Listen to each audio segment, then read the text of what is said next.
காளி மகா யந்திரம். காளி உபாசனை பண்றவங்க யார்கிட்டயுமே இந்த எந்திரம் கிடையாது. இந்த மகா யந்திரம் ரொம்ப ரொம்ப ரொம்ப சக்தி வாய்ந்தது.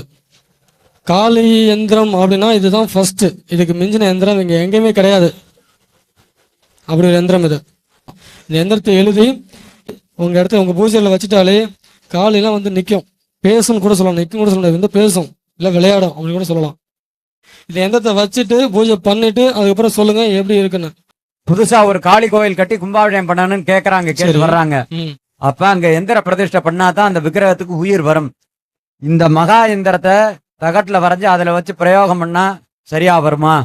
இப்போ ஒரு விநாயகர் கோயில் கட்டுறாங்க, இல்லை காளி கோயில் கட்டுறாங்க, இல்லை வராகி கோயில் கட்டுறாங்க, துர்க்கையோட கோயில் கட்டுறாங்க அப்படின்னா அவங்களோட மகா யந்திரத்தை அந்த சிலைக்கு கீழே நீங்கள் வைக்கிறதுக்கு கொடுக்கலாம். இந்த எந்திரம் சாதாரண எந்திரம் கிடையாது. இது வச்சதுக்கப்புறம் நீங்கள் சொல்லுவீங்க, இது வச்சிருந்தாலே வேற எந்த மாந்திரிகமும் உங்களுக்கு செயல்படாது. எந்த மாந்திரிகமாக இருந்தாலும் சரி, எவ்வளோ பெரிய மாந்திரிகம், என்ன சொல்ல உச்சக்கட்டமான மாந்திரிகம் பார்த்தீங்கன்னா உங்களுக்கு ஆப்பிரிக்கன் மாந்திரிகம் தான். அந்த மாந்திரிகம் கூட இதை வச்சிருந்தா செயல்படாது. விநாயகரோட மகாயந்திரம், காளியோட மகாயந்திரம், துர்கையோட மகாயந்திரம், பைரவரோட மகாயந்திரம், வராகியோட மகாயந்திரம் கொடுத்துருக்கேன். இந்த 5 யந்திரம், காளி, வராகி, பைரவர், துர்கை, விநாயகர், இந்த 5 யந்திரமும் யார்கிட்ட இருக்கோ அவங்களுக்கு நான் இதை வார்த்தையில சொல்ல முடியாது. இதனால வார்த்தையில சொல்ல முடியாது. அவ்வளோ நல்ல விஷயம் அவங்க வாழ்க்கையில் நடக்கும். ஒரே வார்த்தை சொன்னா அப்படிதான். ரொம்ப சேவனையால பாதிக்கப்பட்டிருக்கு, வேற வழியே இல்லை அப்படின்னா மட்டும் இந்த கழுத்தை பிடிச்சிச்சு பிரச்சனை மட்டும் இந்த எந்தத்தை நீங்கள் அடுத்தவங்களுக்கு கொடுக்கலாம். ரொம்ப சேவனை பிரச்சனை இருக்கு, உங்களாலே அடக்க முடியல, அந்த ஒரு சேவனையோ ஏவலோ இல்லை ஒரு கெட்ட சக்தியோ இருக்கு அந்த இடத்துலனா அதை அடக்க முடியல அப்படின்னா அந்த இடத்துல இந்த எந்திரத்தை ஸ்தாபனம் பண்ணிங்கன்னா அது விளையிடும்.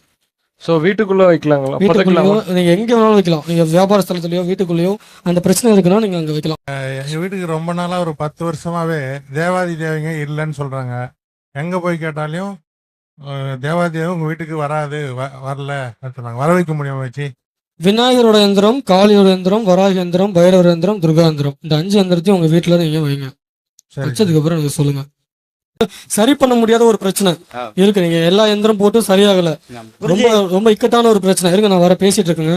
ரொம்ப இக்கட்டான பிரச்சனை இருக்கும்போது இந்த யந்திரத்தை நீங்க அங்க பயன்படுத்தலாம்.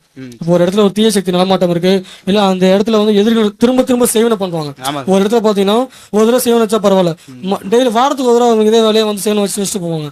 அந்த மாதிரி தொடர்ந்து நீங்க சேவனை வைக்கும் போது நீங்க என்னதான் எந்திரங்கள் ஜபம் பண்ணி கொடுத்தாலும் அந்த இடத்துல வந்து உங்களுக்கு பவர் குறைஞ்சிரும். அந்த இடத்துல இந்த எந்திரம் நீங்க வைக்கும் போது உங்களுக்கு அந்த பவர் வந்து தூக்கி எறிஞ்சிரும். அதே அவங்களுக்கு திருப்பி விடணும்னா சார், திருப்பி அடி விழும். வச்சதுக்கு அப்புறம் சொல்லுங்க தான் சொன்னேன். சரி, வேற